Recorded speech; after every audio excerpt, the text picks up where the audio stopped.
Hi friends, welcome to my KS5 inform YouTube channel.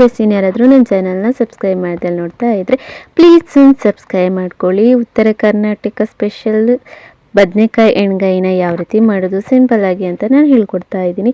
ಮೊದಲಿಗೆ frying ಪ್ಯಾನ್ಗೆ ಸ್ವಲ್ಪ ಎಣ್ಣೆ ಹಾಗೆ ಒಂದು ಗಡ್ಡೆ ಈರುಳ್ಳಿನ ಹಾಕ್ಕೊಂಡು ಚೆನ್ನಾಗಿ ಒಂದು ಸಲ ಫ್ರೈ ಮಾಡ್ಕೊಬೇಕು ಬಾಡೋವರೆಗೂ. ಅದಾದಮೇಲೆ ಒಂದು 2-3 ಕಾಯಿ ಮೆಣಸನ್ನ ಖಾರಕ್ಕೆ ಅನುಗುಣವಾಗಿ ಸೇರಿಸ್ಕೊಬೇಕು.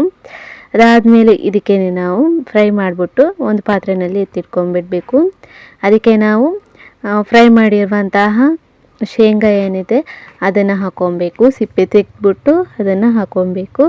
ಅದಾದಮೇಲೆ ನಾವು ಇದಕ್ಕೆ 1 ಟೀ ಸ್ಪೂನ್ ಆಗುವಷ್ಟು ಬಿಳಿ ಎಳ್ಳು, ಹಾಗೆಯೇ ನಾವಿದಕ್ಕೇ 2 ಟೀ ಸ್ಪೂನ್ ಆಗುವಷ್ಟು ಕಾಯಿ ತುರಿನ ಇದಕ್ಕೆ ಸೇರಿಸ್ಕೊಬೇಕು. ಕಾಯಿ ತುರಿ ಜಾಸ್ತಿ ಹಾಕೋದು ಬೇಡ, ಹಾಗಾಗಿ ಒಂದು ಅರ್ಧ ಟೀ ಸ್ಪೂನ್ ಆಗುವಷ್ಟು ಗಸಗಸೆ, ಹಾಗೆ 1 ಟೀ ಸ್ಪೂನ್ ಆಗುವಷ್ಟು ಅಚ್ಕಾರದ ಹುಡಿ, ಹಾಗೆಯೇ ನಾವು ರುಚಿಗೆ ಬೇಕಾದಷ್ಟು ಉಪ್ಪನ್ನ ಇವಾಗಲೇ ಸೇರಿಸ್ಕೊಂಡು ಅದಾದಮೇಲೆ ಇದನ್ನು ಚೆನ್ನಾಗಿ ರುಬ್ಕೊಬೇಕಾಗುತ್ತೆ ಮಸಾಲ. ಮತ್ತು ಒಂದು ಫ್ರೈಯಿಂಗ್ ಪ್ಯಾನ್ನಲ್ಲಿ ಸ್ವಲ್ಪ ಎಣ್ಣೆ ಹಾಕ್ಕೊಂಡು ಅದಕ್ಕೆ ಚಕ್ಕೆ, ಲವಂಗ, ಏಲಕ್ಕಿ ಇವೆಲ್ಲನ ಹಾಕ್ಕೊಂಡು ಈರುಳ್ಳಿ ಒಂದು ಜಾಸ್ತಿನ ಹಾಕ್ಕೊಳ್ಳಿ, ಫ್ರೈ ಮಾಡಿಬಿಟ್ಟು ಹಾಗೆ ಸ್ವಲ್ಪ ಕರಿಬೇವು ಸೊಪ್ಪು, ಹಾಗೆಯೇ ಒಂದು ಅರ್ಧ ಟೀ ಸ್ಪೂನ್ ಆಗುವಷ್ಟು ಅರಿಶಿನ ಹುಡಿ ಇವೆಲ್ಲನೂ ಚೆನ್ನಾಗಿ ಒಂದು 5 ನಿಮಿಷ ಫ್ರೈ ಮಾಡಿದ್ದಾದಮೇಲೆ ಇದಕ್ಕೆ ನಾವು ಕೊತ್ತಂಬರಿ ಸೊಪ್ಪು, ಹಾಗೆಯೇ ಸ್ವಲ್ಪ ಪುದೀನ ಸೊಪ್ಪನ್ನ ಸೇರಿಸ್ಕೊಬೇಕು. ಅದಾದಮೇಲೆ ಇದಕ್ಕೆ ನಾವು ಬದನೆಕಾಯಿನ ಒಂದು 4 ಭಾಗ ಮಾಡಿಬಿಟ್ಟು ಹಾಗೇ ಇಡಿಯಾಗೇ ಹಾಕ್ಕೊಂಡು ಚೆನ್ನಾಗಿ ಎಲ್ಲನೂ ಮಿಕ್ಸ್ ಮಾಡಬೇಕು. ಎಣ್ಣೆಯಲ್ಲಿ ಇದೊಂದು ಸ್ವಲ್ಪ ಬಾಡೋ ಥರ ಫ್ರೈ ಆಗಬೇಕು.